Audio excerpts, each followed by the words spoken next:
Hi everybody, welcome and thank you for joining us today. Excuse me, my name is Chris Wofford, I'm from eCornell and I am joined by Liz Karns from Hi. Cornell University's ILR School. Thanks for joining us, Liz. Thank you. So as you know, because you signed up, today we're going to be talking about the lifetime costs of sexual assault, sexual violence, and misconduct, and of course all the lasting effects, whether it be health, education, relationships, career, and how so many aspects of one's life can suffer as a result of sexual violence. And today we're going to be kind of focusing a little bit on how that plays out in the workplace, and we have some data associated with data collected over the last 30 years or so that is absolutely compelling and kind of mind-blowing to think about. In 2015, we had like a banner year of doing lots of different studies. And these studies were all essentially asking the same thing, which was, have you been sexually assaulted while in college? And there was some slight difference in terms of the phrasing. This was a study that was done by Kaiser and the Washington Post, and we have 25% of people who were assaulted since starting college, 20% for women, 5% for men. And we see pretty similar pattern across all the different places, right? It never varies in a big way. Mm-hmm.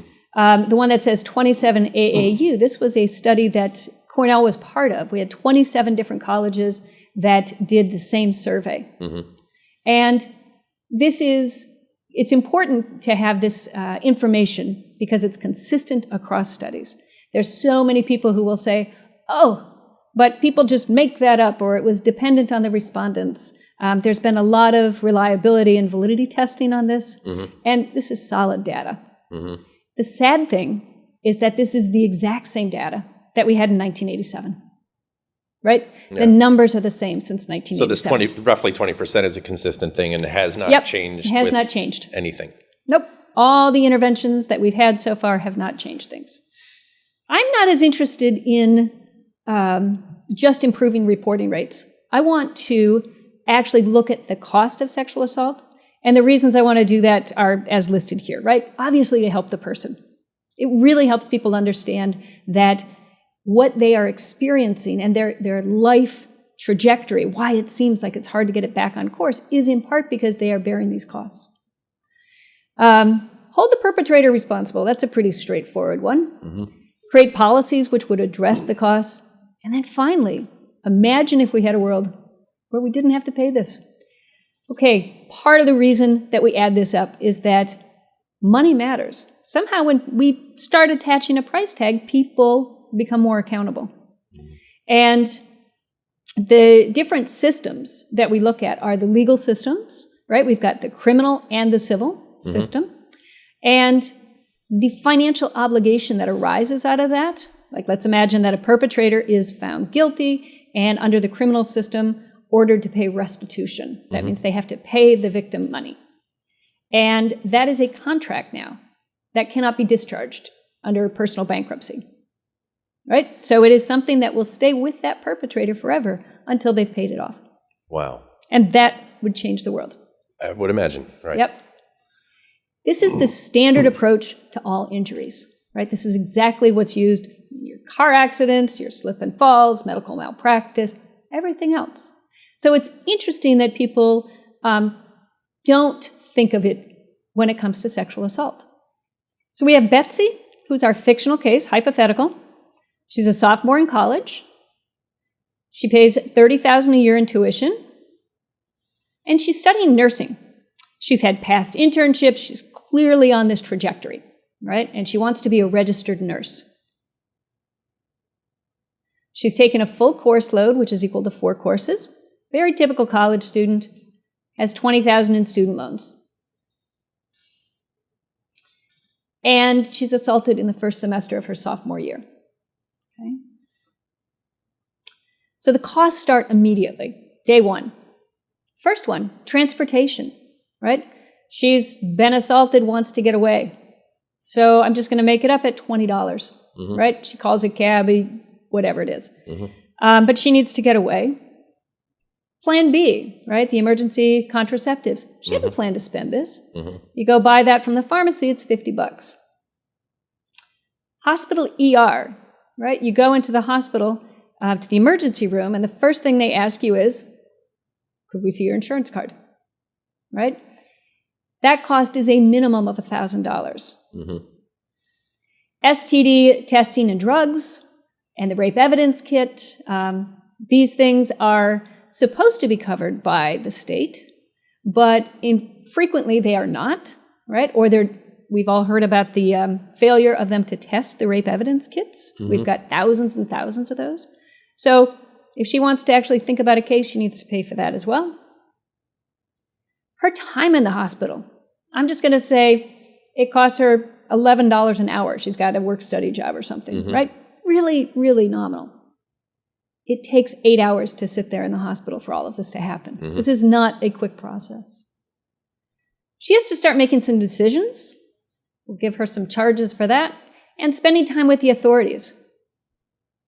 Finally, clothing replacement, $100. So that very first day, she's got a cost of $3,200, right? And this isn't what Betsy thought she was going to be doing, mm-hmm. right? But what happens in the first month is even more dramatic. She goes to the Title IX office, and so we're going to say that took some time. Most colleges don't have enough counselors, so she seeks private counseling, which is a good thing. I encourage that. Mm-hmm. That's money out of pocket. So these costs, I'm just going to keep adding them up, and I think people can appreciate how these come together. The one about intrusive thoughts, though, this is very typical of sexual assault survivors, that they'll be sitting there and trying to focus on their schoolwork, mm-hmm. and then suddenly, boom, their head is in a different place, and it's hard to gather your thoughts again. That has the effect of one entire course. I've seen this many times, and it's as if they are taking another full course just to deal with this process. Mm-hmm. So in that first month, we're now up to another $4,000. Okay, so we can go through this in the first semester. Likely to drop the course. Well, when you drop a course, then you're also going to lose financial aid if you go beneath a certain number, right? Start thinking about transferring to another school. That costs money to transfer, right? Why are you transferring? Because the situation reminds you of it, or because the perpetrator is still there. Right. Right? So these are important issues that every victim is facing. Again, more interrupted time thinking, investigations. That first semester is going to be almost $12,000, right? So we're continually adding up the cost here. So in that first year, she has a spiral, downward spiral, and we're going to talk about her addiction costs, right? Very likely she's self-medicating through either alcohol or drugs. She drops out of school entirely. Remember, it's 2 years gone now. Mm-hmm. She's paid for tuition, so that's money gone. Yeah. Her addiction treatment, additional insurance. Okay, so after that first year, we're up to $66,000. And Betsy has a very different life now. Very different than in that first semester. Here's the big thing, though, is that Betsy's trajectory changed. Here we have Betsy's life going from age 22 or so, her working life, up to 65. And you remember she was training to be a nurse. Nurse. Right? So she couldn't get a job as a nurse because she didn't finish the degree. So this is her cumulative lifetime earnings as a nurse's aide. And I see this happen really often, is that people will stay in the same field that they were interested in, but at a lower level, mm-hmm, mm-hmm. right? So over her lifetime, she'll make about $1.9 million. That sounds like a lot of money, right? But had she become the registered nurse, it would be this orange line, and she would have made well over $4 million. Mm-hmm. And that difference, that $2.9 million difference there, is what is because of the assault. Okay, so that is the but for. But for the assault, she would have been a nurse, registered nurse. So that difference is what is owed to her. And then if we add it all up, here's what we have. Day 1, month 1, first semester, first year, but then it's really the big working life cost. We're millions and millions of dollars per individual. Right. And we're not talking about an extreme case here. This is somebody who wanted to be a registered nurse, right? And I didn't build in overtime, and I didn't do anything crazy like that. I just said, great, it'll be a straight, I took the salary off the BLS. But it's $3 million. Right? It's $3 million that she ended up not making, didn't have the benefit of. All of those things. Okay, let me just talk about these different legal remedies that we have and the ways that the cost can add up, or that you can use this cost. The first is the Victims' Compensation Fund. And this is implemented through different states, right? Every state has one. New York State requires that you report to the police within 1 week of the incident. That's really hard for people to do. Yeah, right. It's really hard. They're putting themselves on a course for tremendous complication and just mental anguish. But compensation funds will actually pay for things like therapy, right? So you could get that immediate counseling that you need. Yeah. It's just onerous to get there, right? Second one is, I mentioned this before, criminal restitution. This is part of any court process that the criminal court can order the perpetrator to pay the victim. And then finally, civil damages. And this is the one I think most of us are familiar with, where we undertake legal action. The plaintiff, the person who is the victim, brings the case against that defendant. And everything I've talked to today goes into that damages number. And then that number gets used all the way through the civil court process. So demand letter, complaint, arguments. So shifting the burden is what we need to do, right? That is absolutely what we have to do. So things we can change. One, sexual assault happens in schools quite a lot. And we need to address the fact that it interrupts their education.